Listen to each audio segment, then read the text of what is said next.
Obviously, playing a very good team in Virginia Tech tomorrow. Buzz has just done a great job with their group. They shoot the ball exceptionally well from the three. Tremendous passing team. And then they very aggressive defensively, just do a great job swarming to the ball and keeping you off rhythm and balance. And we know we're going to have to play an outstanding game to win. Coach, I know their leading scorer could miss this game and all. How have you prepared? Second leading scorer. Yeah, second. How could you prepare for them, whether he's here or not?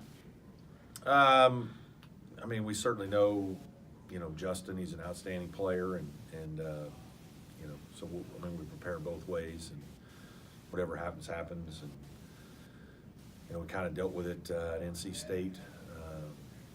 Johnson probably wasn't going to play, and then he played. So, I mean, you just play who's there, and you got to make adjustments as the game's going on. Coach, you look at them on film, and they look a lot long, lean, athletic. Remind me a lot of the Nebraska team you guys played earlier, and they seem to really affect that perimeter really well. How do you plan on attacking those guys out there? We just have to be very unselfish with it and share the ball. I think they do a great job guarding the ball. I think they do a great job of helping guard the ball. They really swarm to the post. They just, they're obviously a terrific defensive team. Their numbers are good. It's hard to find a rhythm, and Buzz's teams are always known for that. So, we just got to control the things we can. When we have to set a screen, let's set a really good one. Let's make sure we're ready in terms of shot preparation and try to pass the ball well to each other. Your approach to this game, is it, if you win, you get to 500, you're kind of right back in the mix of things, or how do you look at it? Yeah, we haven't really worried about any of that stuff. Back when we lost some games there, we just said we're going to focus on the next day and try to have really good practices. And if we have good practices, that'll lead to good games. And for the last couple of weeks, we've done that. Guys have been locked in at practice, played with great energy level, and defensively, I think we continue to get better. And then, just kind of let the chips fall where they may. It seems like so far, right now during this current 3-game streak, that the core of your team, Marquise, Shelton, and Eli, seem to really come together and starting to really realize the potential that everybody saw at the beginning of the season. Yeah, I think we're playing well right now. I think our defense has helped us. It's put us in good positions. I think we have a good offense. I don't think we have a great offense, and so some of defending has helped us just put ourselves in better positions. Really good to see Amir and David Scarra play well at Georgia Tech. I thought those guys played very well in the game, and you need multiple guys to play well in this league to win games. You can't have one or two guys play well and expect to win. You really need 3, 4, or 5 different guys. So I thought we've kind of had that more often than not here in this last stretch. I'm sure Tim told you the numbers from the other night, all the first times in a long time, first time period. You kind of surprised to hear you guys kind of had that kind of historical night the other night? Yeah.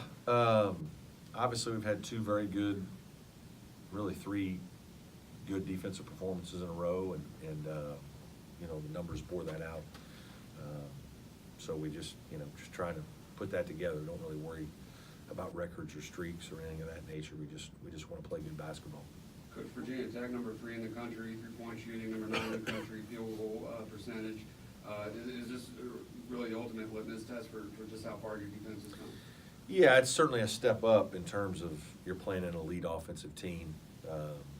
Buzz runs some really unique things. I think he puts his guys in great positions, to maximize what they do. Our guys will have to be locked in mentally as well as have a ton of energy to slow them down. They just execute at a high level, play the offensive end with tremendous confidence, and they're very hard to guard every year. As good as their offense is it really make it that much more important to work on the defensive boards, not give them second, third chances? Yeah, that's always important. We've been a pretty good rebounding team most of the year.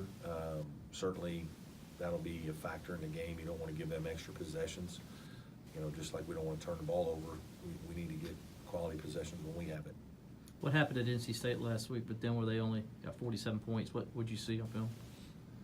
Well, they held them in the 20s, so Right. I think it was a very good defensive struggle. I thought both teams were a little bit more in grinded out mode. There wasn't a lot of up and down basketball. There were a lot of long possessions. There just weren't very many easy baskets either way. Both teams, made it pretty hard for each other, and that might have been their first game without Justin Robinson. So it was probably a little bit of an adjustment for them. They've kind of been in that situation now for a couple games and seem to be a little more comfortable, but both teams just played very well defensively. As you enter the second half of the season now, you guys are starting to gain a little bit of momentum.